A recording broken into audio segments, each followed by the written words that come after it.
Pakistan has conducted overnight military attacks inside Iran 2 days after Iran conducted strikes inside Pakistani territory. Islamabad says it targeted bases of separatist Balochi militants just across the border. Iranian media said at least 9 people were killed. This after Iran carried out strikes on Tuesday against what it called terrorist targets just inside Pakistan. Video from a human rights group purportedly shows the aftermath of that attack, said to have killed 2 children. Pakistan's foreign ministry called its strikes in Iran an intelligence-based operation against terrorists and added that Pakistan has, quote, great respect for the Iranian people. This morning's action was taken in light of credible intelligence of impending large-scale terrorist activities against Pakistan by these terrorists. This action is a manifestation of Pakistan's unflinching resolve to protect and defend its national security against all threats. The successful execution of this highly complex operation is also a testimony to the professionalism of the armed forces of Pakistan. And for more, I'm joined now in the studio by DW's Beenish Javed. Good to see you, Beenish. Can you tell us more about these retaliatory airstrikes by Pakistan? What is going on here? So Pakistan says that it has carried out precision military strikes inside Iran. It says targeted terrorist hideouts, a terrorist group known as Baloch Liberation Army. Pakistan blames that this group has carried out several terrorist attacks inside Pakistan. And basically, it was targeting these terrorists. That's the official version of the government. But why these attacks have happened is because it's a retaliation of the Iranian strikes inside Pakistan, which Iran said that it was targeting also terrorist hideouts that were targeting Iran. Pakistan saw Iranian strikes as breach of Pakistan's sovereignty, as a violation of its airspace. It condemned those strikes, expelled Iranian ambassador, also withdrew its ambassador. So there's a lot of anger in the country, and we see that these strikes that now Pakistan has carried out is basically a retaliation of what Iran did. OK, and yet Pakistan and Iran have generally gotten on well with each other, haven't they? They've cooperated with each other. So are these tit-for-tat actions surprising to you? It is surprising because many in Pakistan and also officials in Pakistani government, they see Iran as a brotherly Muslim country. And although Iran is a Shia majority country, Pakistan has tried to always balance out its relationship, for example, with Sunni majority Saudi Arabia and Shia majority Iran, because Pakistan doesn't want the conflict of Shia-Sunni to harbor or happen in the country. Pakistan maintains at foreign policy level, at defense level, close relations with Iran. Just this week, Pakistani and Iranian navies staged a military exercise. So it was very surprising for Pakistani officials, these Iranian strikes. I think what has happened is we cannot disconnect with what is happening in the Middle East, Israel-Hamas war, and Iran is under pressure for various reasons. Iran is under severe criticism from the Western world that it's backing these militant groups in the Middle East. Iran was attacked by Islamic State, an attack that killed 90 people just recently. So Iran is also under pressure to show that it has power, it's a strong country. So I think it was a mix of different reasons why Iran carried out a strike in Pakistan. Mm-hmm. If we can just have a look inside Pakistan, the Pakistani military has been facing criticism recently, hasn't it, for suppressing the political opposition. What could these airstrikes do for the military's legitimacy amongst the people of Pakistan? It's true. It's not a very good time for the Pakistani military. It has been regularly accused of interfering in Pakistani politics. One of the most popular political party in Pakistan, Pakistan Tehreek-e-Insaf, we know his leader Imran Khan is in jail. Many in Pakistan accuse the military of basically ousting him from the political scene, and that really damaged the Pakistan's military's reputation. But what has happened now is basically the country is seeing it as an attack on Pakistan's sovereignty. So there's a lot of sentiment that is now behind Pakistani military, that the Pakistani people would be behind the Pakistani military. Whatever it has to do to make sure that the country is safe. And I think for now, there is definitely, we can see an improvement in Pakistan's military image and legitimacy. DW's Beenish Javed, thank you so much for that. And for a business perspective on Pakistan, DW spoke with Rizwan Shukat at the World Economic Forum in Davos in Switzerland. He's the CEO of a management consultancy called VTT Global. He spoke to DW's editor-in-chief, Manuela Kasper-Claridge. Take a listen. So what's your reaction to the escalating situation? I mean, it is unprecedented. It is of concern. Strategically, it's of serious concern. Tactically, senior heads have to prevail. People will have to look at what's going on across. Pakistan and Iran have very, very good relations. And over the last 2-3 years, we felt that those relations are becoming more cordial. But this obviously is out of the blue. We have to realize what's behind it. And it is a dangerous precedent, especially keeping in view of what's happening across in the Persian Gulf, across the region. I am pretty sure that Pakistan government and the people who are in charge are looking at it much more carefully.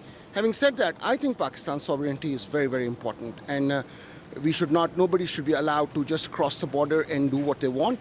There are diplomatic channels and they should have been exercised very well. So yes, we are concerned, but I'm pretty sure people at the helm of affairs are going to take this seriously and calm things down. Now, how is the situation at the border? Why is it so tense there? What kind of groups are there? Well, I'm not exactly sure what groups are there. I don't have that information, but I know that Balochistan, the areas in Balochistan and across the border, there has been some movement from the Iran side, I am assuming, which has not been very comforting for Pakistan. Pakistan has been in Balochistan. We have seen a lot of attacks, which were obviously, the number had increased in the last few weeks and months. So Pakistan, I'm pretty sure, had been talking to Iranian government about this. And all of a sudden, in Iran, taking the, escalation, going on to the escalation ladder was unprecedented. I think that should have not been done. And Pakistan had to do what it had to do. The border situation, I think, was tense. But this was not something which we thought was required. And why are you so worried? What could happen now? I mean, could this escalate further, in your opinion? I don't, as a Pakistani and a person, I don't think I'm that worried that it's going to go to a different level.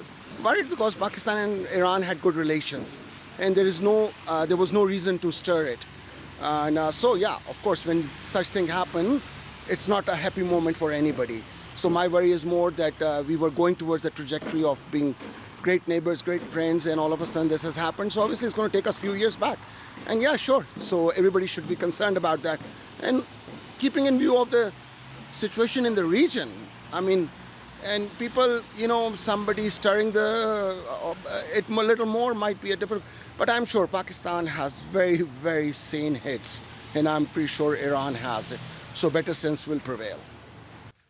Joining us now for more from Karachi is Shamil Shams from DW Asia. Shamil, good afternoon. Tell us more about these airstrikes in Iran and, more importantly, why they have happened.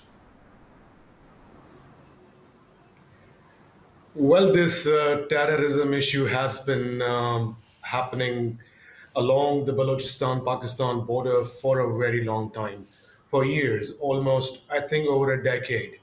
Why this is happening now, I must say that we must try to understand the gravity of the issue. It's a very serious matter. In the past, we saw that Islamabad brushed it under the carpet, didn't want to offend Iran because it's not the first strike that Iran carried out on Pakistani soil. But in the past, we saw that Islamabad ignored such things. This time it didn't. So that shows the seriousness of the matter. Why this is happening now? I think the onus is on Iran because we see an increasing Iranian aggression in the region, in the Middle East, close to Yemen. Now we see it in Pakistan and the airstrike in Iraq that Iran carried out. So we see that Iran is becoming increasingly aggressive in the region. And this, I believe, is one of the manifestations of Iranian aggression. It's interesting what you said, Shamil, that Pakistan would brush these kinds of attacks on its territory from Iran under the carpet earlier, but this time chose to respond. Why? Because Pakistan feels threatened. Pakistan has a very serious issue in Balochistan related to separatism, and this has been happening for such a long time. I think it is becoming increasingly difficult for the Pakistani military establishment to ignore this. And there are also issues, domestic issues, where we see the Balochistan separatist movement and its supporters being a big problem for the state, for the government. So if the military, and after what Iran did, the drone attacks on Pakistani soil, I don't think that the Pakistani military could have ignored such a big aggression. Speaking about the military in Pakistan has been criticized recently for its suppression of the political opposition. Do these airstrikes provide it with newfound legitimacy among the people? I think it will, but it depends on how things unfold. If this situation escalates, I think the public support for the Pakistani military will increase. If, let's say, nothing happens much and there will be a diplomatic solution to the crisis, if China gets involved, I think then it won't happen. But I believe that this will definitely provide a lot of legitimacy to the Pakistani military, which is facing quite an opposition from political parties inside Pakistan. Yes. We'll leave it there for the time being, but thanks so much for joining us today. Shamil Chams from DW Asia. Thanks for having me, Biresh. Yusra Askari is a journalist based in Karachi in Pakistan. I asked her for more on the airstrikes and why they had taken place. From what our sources do tell us, and the Foreign Office does confirm, 7 hideouts of terrorists of the BLA, that's the Baloch Liberation Army, and the Baloch Republican Army have been targeted. We are hearing reports of dozens of fatalities. No civilian fatalities have been reported. We are also hearing that the losses have been immense on the Iranian side. At the moment, Pakistan has said that they have carried out this attack, which is based on credible intelligence, and it was a targeted military attack. They are also saying that whereas the way ahead is cooperation to target terrorism collectively, Pakistan's sovereignty does remain supreme, and they will not take any blow at Pakistan lightly. Iran and Pakistan essentially both claim to have attacked militants that want an independent Balochistan. Why aren't we seeing more cooperation between these countries against a common adversary? What our sources do tell us that Pakistan has gone on record to say that they have repeatedly asked Iran to act against these elements, and Iran has paid no heed, and therefore this operation was carried out. We are also hearing that several allies of Pakistan and Iran are intervening to pacify the situation before it turns even more volatile than it already is. At the moment, what we do know that Pakistan's military has turned most of its might towards the Iranian side of its borders, and we do know that heavy patrolling does continue on that border as we speak. Speaking of Pakistan's military, it has been facing criticism in the past year over its crackdown on the political opposition in Pakistan. Will today's airstrikes, in a sense, help it recover legitimacy among the people? Overnight, we have seen a huge, I would say, sentiment redirect itself towards supporting the Pakistani military and pushing it to act in Pakistan. Therefore, we do know that political kind of climate that had been raised and charged will see a change in the near future. We'll leave it there for the time being, but thanks so much for talking to us today. Journalist Yusra Askari reporting from Karachi there. Thank you.